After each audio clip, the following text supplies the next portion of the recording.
বারুইপুরে নাবালিকার ময়নাতদন্তের প্রাথমিক রিপোর্টে যৌন নির্যাতনের উল্লেখ।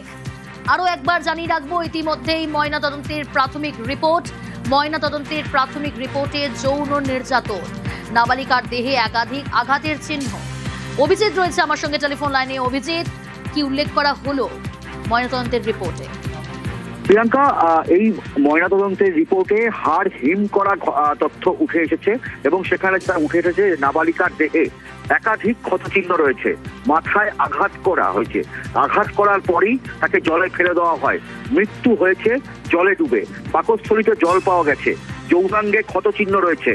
ময়নাতদন্তের পর ভিসেরা টেস্ট করতে পাঠানো হয়েছে। ময়নাতদন্তকারী চিকিৎসকদের অনুমান যৌনাঙ্গে বলপূর্বক নির্যাতন করা হয়েছে। মাথাতেও একাধিক আঘাতের চিহ্ন।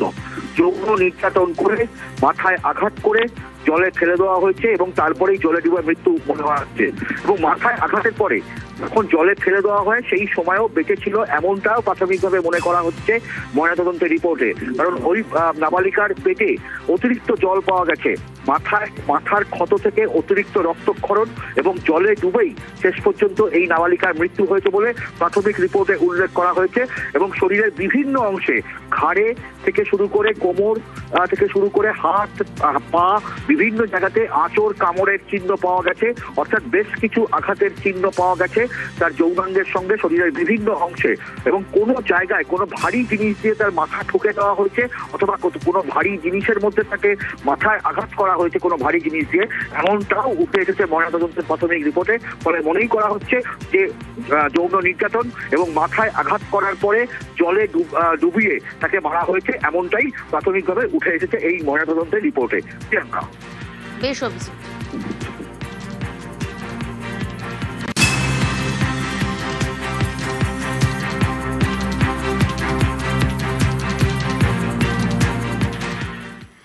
বারুইপুর কাণ্ডে প্রকাশ্যে সিসি ক্যামেরার ফুটেজ একটু দেখাবো আপনাদের। সেই সিসি ক্যামেরার ফুটেজ, এই যে দেখা যাচ্ছে নাবালিকা হেঁটে যাচ্ছেন এবং তার পাশে এক ব্যক্তির সঙ্গে হেঁটে যাচ্ছেন নাবালিকা।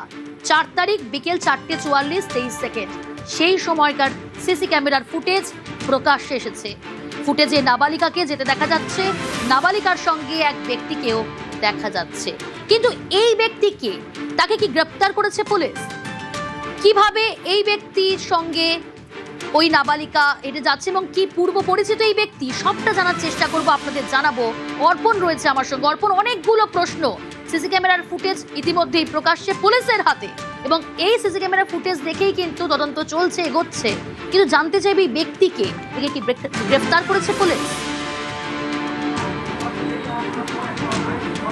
একদমই, এই ব্যক্তিকে গতকালই গ্রেপ্তার করা হয় এবং এই ব্যক্তি যে ঘটনা ঘটেছিল এবং কিভাবে ঘটনা ঘটেছিল তার বিবরণ ইতিমধ্যেই পুলিশের কাছে গিয়েছে। এবং গতকাল তাকে যখন বারুইপুর থানায় নিয়ে আসা হয়, তিনি কিন্তু স্বীকার করেছেন যে ওই শিশুকে গলায় পা তুলে দিয়ে খুন করা হয়েছে এবং তার শরীরে একাধিক আঘাত করা হয়েছে বলে সে জানিয়েছিল। কিন্তু সে ওই সময় ঘটনাস্থলে থেকে পালিয়ে যায়, কারণ তাকে মারধর করা হয়েছিল। এখানেই পুলিশের বারে বারে সন্দেহ হয় এবং সে যে পালিয়েছিল তারপর সে কিভাবে দেহের খোঁজ পেল বা সে দেহ কোথায় পড়ে রয়েছে সেটা জানলো, এটা প্রথম থেকেই তদন্তকারী আধিকারিকদের ভাবাচ্ছিল।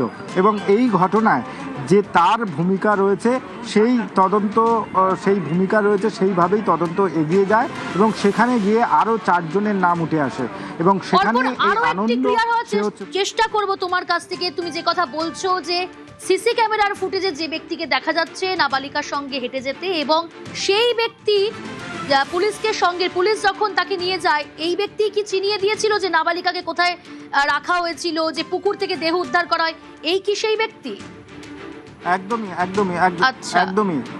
একদমই সেই ব্যক্তি। এই ব্যক্তি যিনি নাবালিকার দেহ কোথায় পড়ে রয়েছে সে নিজে মুখে স্বীকার করে অপহরণের কথা এবং সে যে টাকার বিনিময়ে এই নাবালিকাকে নিয়ে গিয়ে 4 জনের হাতে তুলে দিয়েছিল এবং সেখানে নাবালিকার হাত পা বেঁধে রাখা হয়েছিল, সেই বয়ান ইতিমধ্যেই পুলিশ তারা রেকর্ড করেছেন।